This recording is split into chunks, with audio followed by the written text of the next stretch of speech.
I am humbled and elated to say these words. Ladies and gentlemen, please welcome the Vice President of the United States, Mike Pence.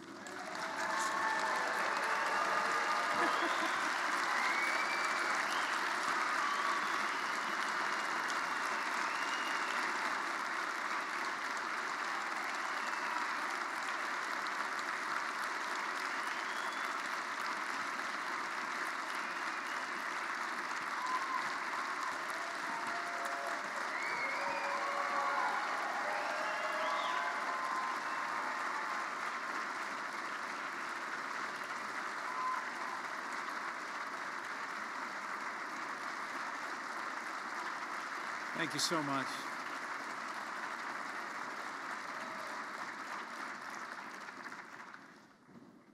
Thank you, Marjorie, to Dr. Alveda King, distinguished members of the United States Senate and House of Representatives, Senator Steve Daines, Congresswoman Diane Black, an honoree tonight, Congresswoman Virginia Foxx, Congresswoman Marsha Blackburn, Congressman Trent Franks, so many honored guests and friends. It is great to be back to the Susan B. Anthony list, the most effective grassroots pro-life organization in America.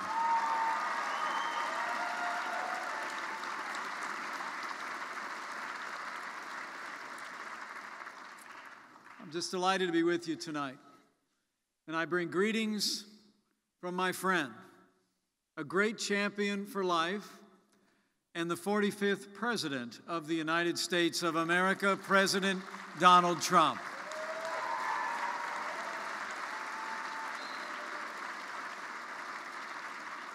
You know, thanks to the support of so many in this room and the Susan B. Anthony list, last November, President Trump won a historic victory. More counties than any president since Ronald Reagan. 30 of 50 states. States no Republican had carried in a generation.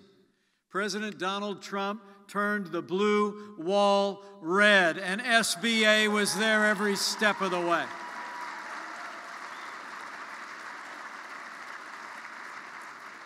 So really, I'm just here on behalf of the President to pay a debt of gratitude to all of you who helped in this election and who are helping to have a president in the Oval Office who's fighting every day. I promise you, fighting every single day to restore the sanctity of life to the center of American law. You know,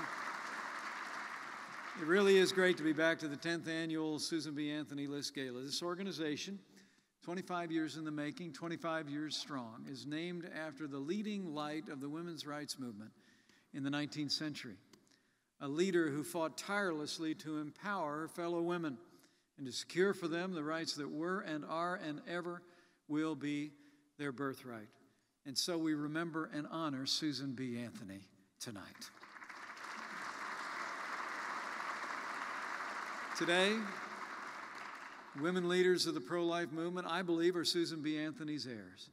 Like so many of the women here tonight, leaders in communities, leaders in business, leaders in public life. And there is someone who I believe actually best embodies the spirit and the courage of Susan B. Anthony in our own time. Would you join me in giving a standing ovation to Marjorie Dannenfelser, who is a champion, the best leader the pro-life movement has in the United States of America.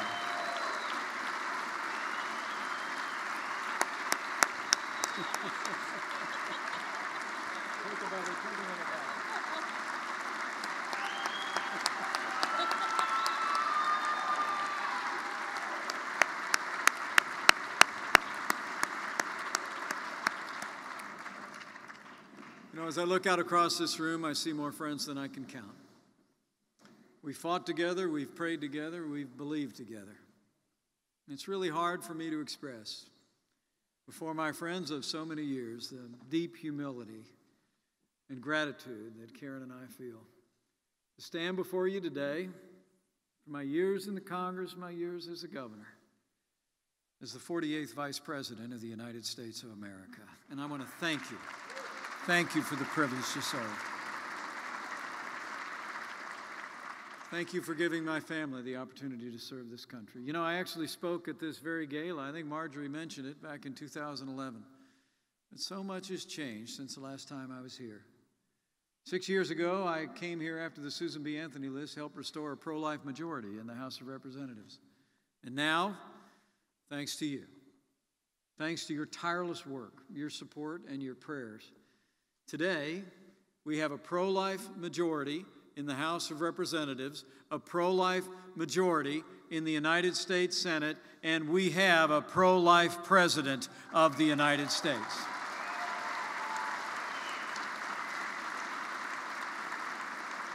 Thanks to SBA and the countless hours of volunteer time and resources provided at events like tonight, life is winning in America. Even before day one of this administration, President Trump has also been keeping his promises to stand for life. The President knows that personnel is policy. That's why he's literally filled this White House and federal agencies with pro-life leaders.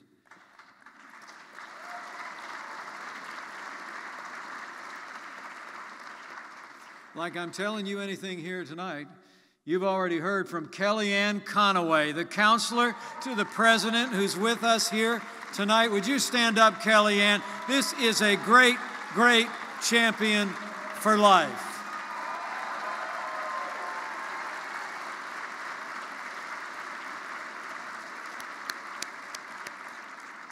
And how about the President's world-class cabinet? Full of great pro-life leaders. Marjorie mentioned a few. Dr. Tom Price, running Health and Human Services. Dr. Ben Carson at Housing and Urban Development. Rick Perry at the Department of Energy. And how about Ambassador Nikki Haley at the United Nations? Folks, this is the A-team. And I know that everybody in this room was proud when just last week, President Trump picked the former president of Americans United for Life to be the Assistant Secretary for Public Affairs at the Department of Health and Human Services. Charmaine Yost is on the team.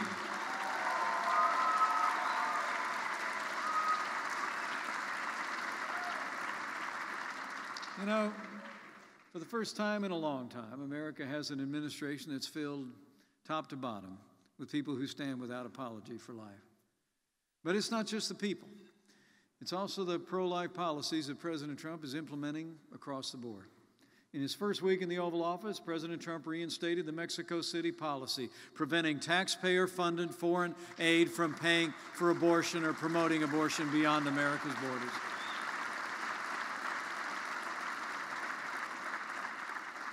Only a few days later, the President personally sent me to speak at the March for Life, and I had the high honor of being the first sitting Vice President to ever speak at that annual gathering.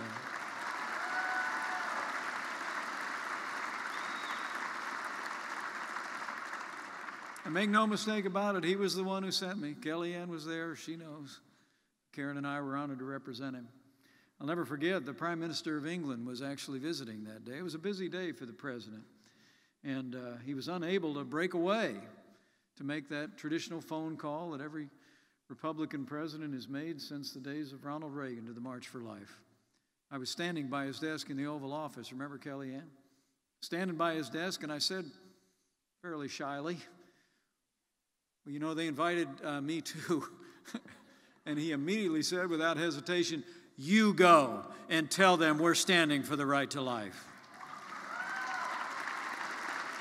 It's true. And of course, we all celebrate tonight the President's decision to nominate to the Supreme Court of the United States a new Associate Justice in the tradition of the late and great Justice Antonin Scalia. I believe and say from my heart with great confidence that now Associate Justice Neil Gorsuch is it's a jurist who will keep faith with the Constitution, and he'll uphold the God-given liberties that are enshrined there. And last month, thanks in no small part to all of you and to our honoree, Leonard Leo, Judge Neil Gorsuch became Justice Neil Gorsuch, and he is on the Supreme Court today.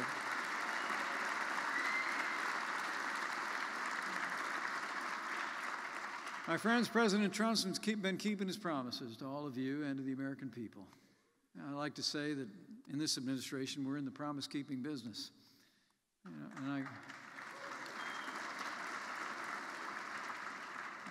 But I will tell you from my heart, it is the greatest privilege of my life to serve as Vice President to a president who is so dedicated to caring for the most vulnerable in our society, the aged, the infirm, the disabled, and the unborn.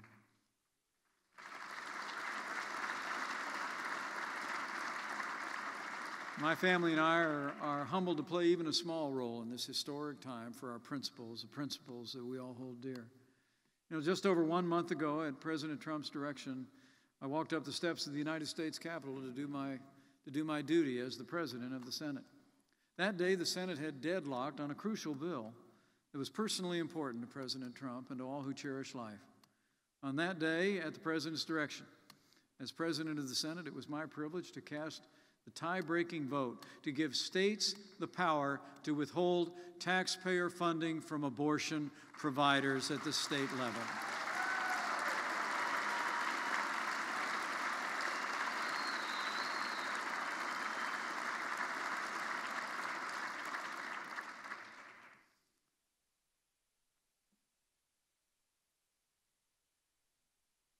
I'm just waiting for him to move the teleprompter.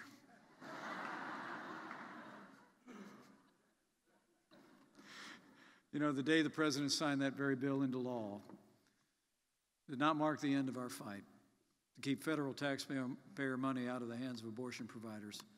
It was the beginning, and we're going to see that fight all the way through. This President is unwavering. He's unwavering in his commitment to defend life and protect women and children. And that commitment will be on full display this week, if you haven't heard the news yet. Just tomorrow, thanks to President Trump's leadership, Congress is going to vote to repeal and replace Obamacare.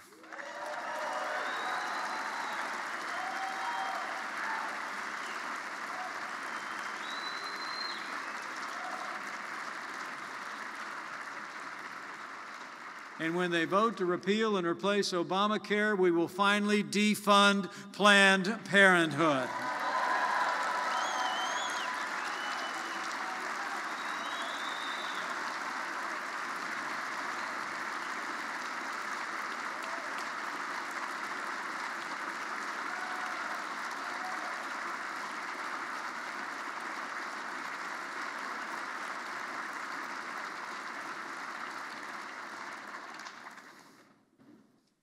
When it comes to Obamacare, I don't have to remind anyone in this room the reasons why Obamacare has got to go.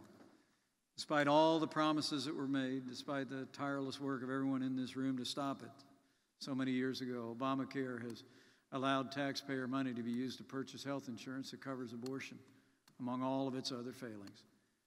We all remember all the promises of Obamacare, don't we? If you like your doctor, you can keep it, right? If you like your health insurance, you can keep it.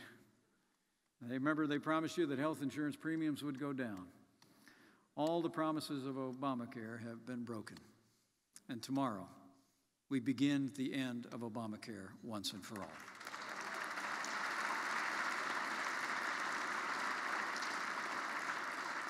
But the day Obamacare passed was also, it was a day of disappointment for the sanctity of life. But hope is finally shining through. The bill before the Congress actually eliminates Obamacare's abortion expansion, and it defunds Planned Parenthood and keeps the President's promise to devote those resources to health care providers that help women without promoting abortion. When this bill passes, it, I believe, will be one of the defining victories for life. And know that the President is grateful for your continued support. We're just at the beginning tomorrow. The House of Representatives is the first stage. Then we head to the United States Senate. And I want to thank you in advance for all that each one of you will do in the future to help move this legislation forward, to give voice to the voiceless, to bring healing and hope to women, to usher in a new era of health care in America that respects the values of the American people, and finally, and at last, gives the American people the world-class health care that they deserve.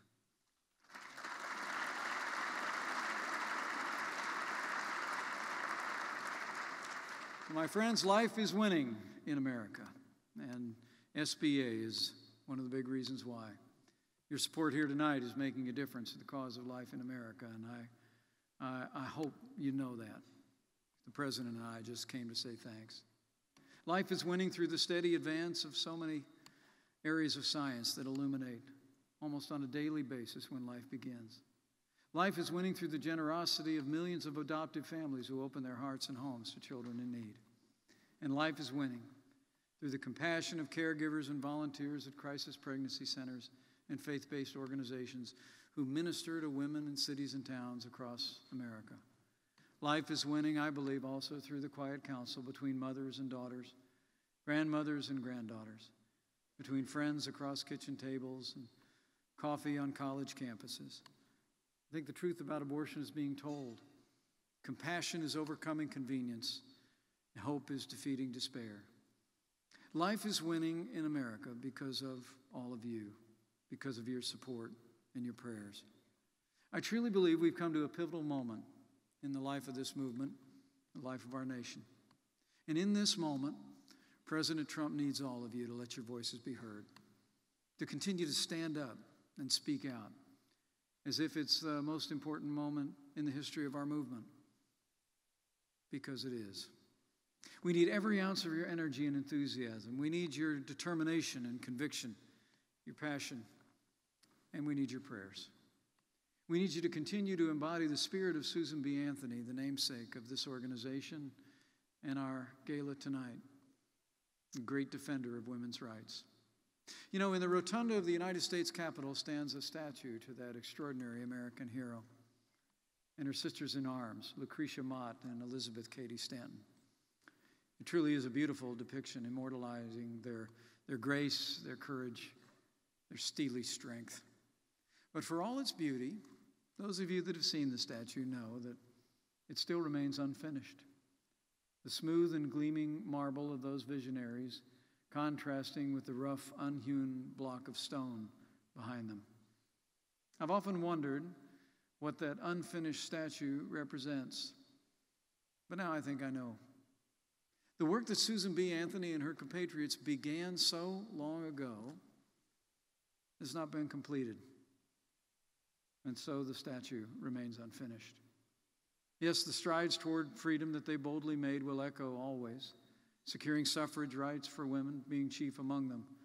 But their accomplishments, made all the more heroic by the criticism and condemnation they faced in their time, have given shape to America as we know it today and will inspire the people of this country forever.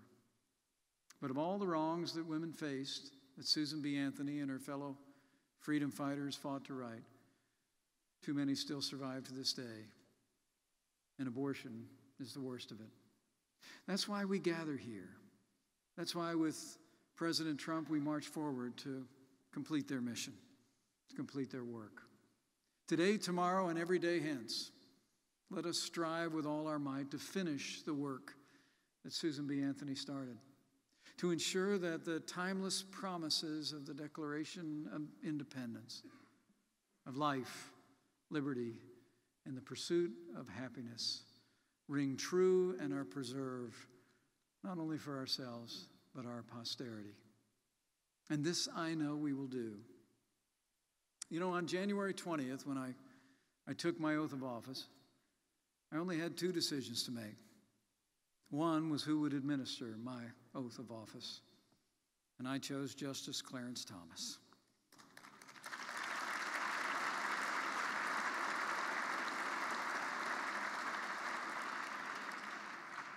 The second was what Bible I would use. And my son told me I had to use one of mine, so the family would have it. But it was my great privilege to actually use the Bible as well, that the 40th President of the United States used in January of 1981, President Ronald Reagan's.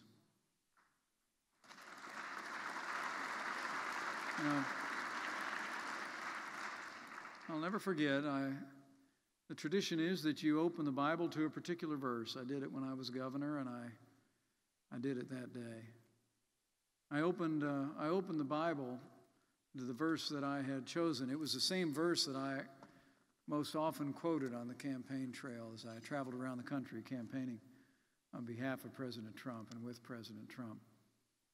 And in the days as we labor ahead, as we advance this cause and continue to restore the sanctity of life to the center of American law, these words that I chose, I think, are worth remembering today. In fact, to my great delight, I found out that they were exactly the same verse that President Reagan took his oath of office on. When I learned that, it gave me a chill. It's these ancient words that if his people who are called by his name will humble themselves and pray, that he'll do as he's always done. He'll hear from heaven. He'll heal our land. Those words are as true today as they were in millennia past. And so I close tonight with faith. Faith that with your continued help, with God's help, and with President Donald Trump in the White House, we'll heal this land. We'll renew this one nation under God, indivisible, with liberty and life for all. Thank you very much. And God bless you. And may God bless the United States of America.